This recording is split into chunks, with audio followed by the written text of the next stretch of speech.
Everyone, আসসালামু আলাইকুম। আজকে দেখাবো বিহাইন্ড দ্য সিন। সো রান্নাবান্না নিজেদের করতে হয়। বিদেশে অনেক মজা এরকম মনে হয়, কিন্তু আসলে কি অনেক মজা?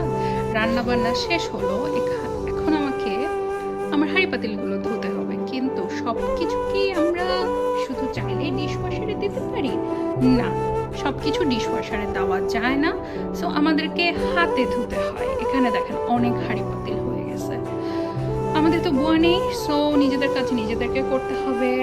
ডিশওয়াশারে অবশ্যই কিছু জিনিস যাবে, কিন্তু এই জিনিসগুলো যেমন কাঠের চপিং বোর্ড, এছাড়া আমার এখানে আরও কিছু জিনিস আছে নিচে, ওগুলো আমি হাতে ধোয়াটাই প্রেফার করি।